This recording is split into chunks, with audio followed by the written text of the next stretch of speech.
the modern world, finding a partner has become a science.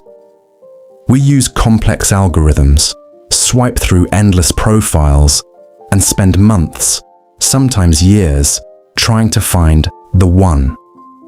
It is a delicate, often frustrating dance. But what if you didn't have to do any of that?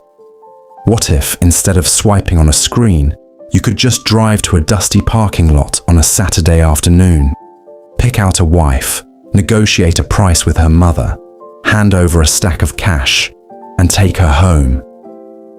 It sounds completely illegal. It sounds like something from the Middle Ages, but it isn't. This is happening right now, every single spring, right in the backyard of the European Union. Welcome to the Kalaidzhi Bride Market. It is one of the most controversial, misunderstood, and wildly fascinating cultural rituals left on the planet.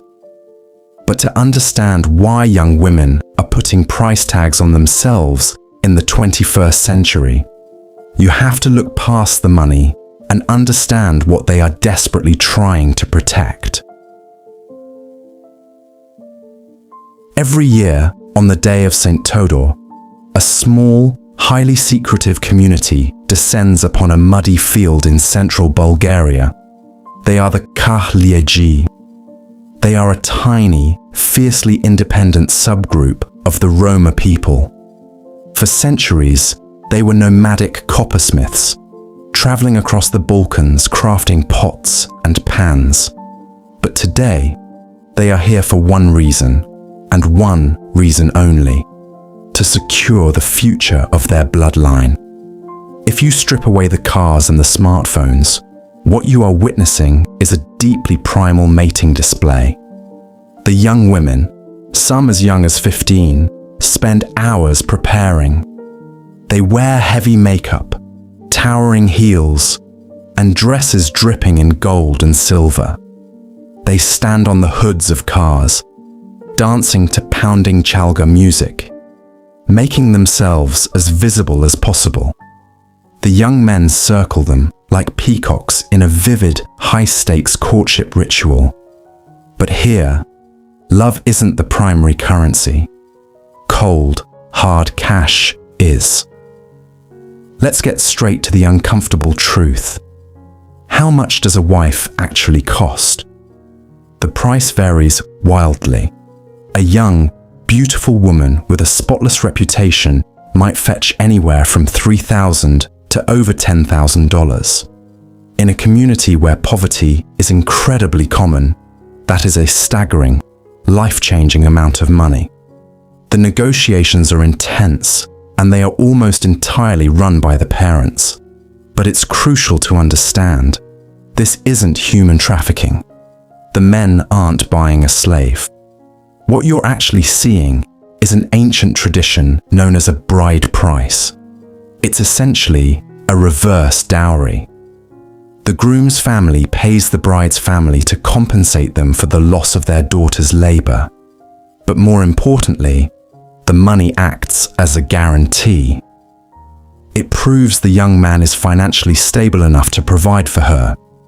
If he treats her poorly and she returns home, he loses his money. But still, why do it here? Why in a muddy parking lot? To answer that, you have to realize just how incredibly isolated these teenagers really are. The Kalaidzhi are a closed society, and I mean completely closed.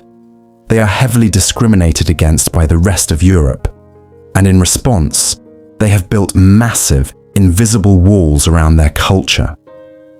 A Kalaidzhi girl is not allowed to date outside her community.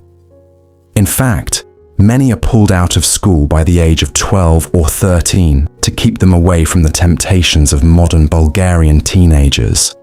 They don't go to nightclubs. They don't hang out at the mall. So, this market, for these teenagers, it's not an auction block. It's their high school prom. It's their social media.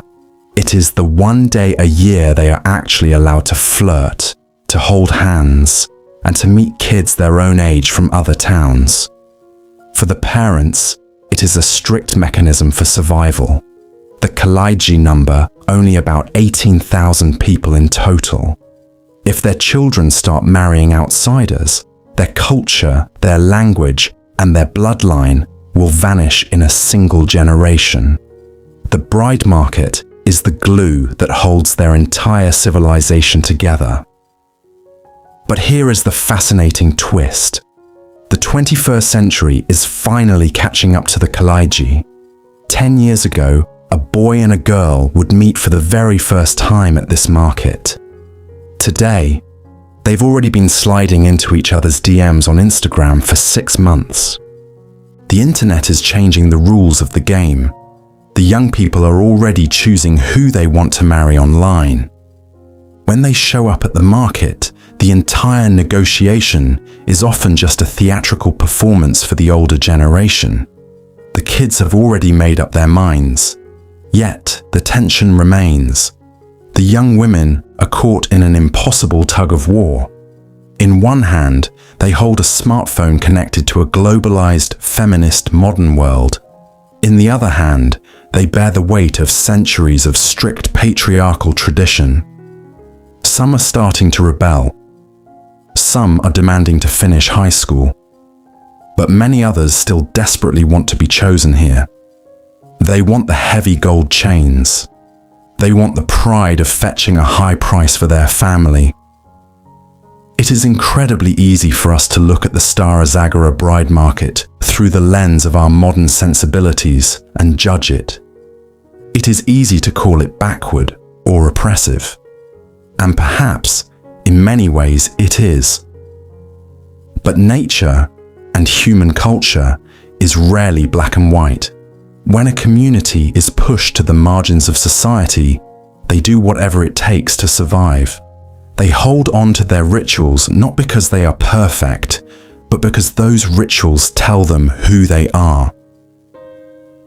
The bride market of Bulgaria is a collision of two worlds, a place where the primal instinct to protect one's tribe meets the unstoppable force of the modern age. How much longer will it survive? Only time will tell. But for today, the music still plays, the gold still shines, and the Kalaidzhi keep dancing.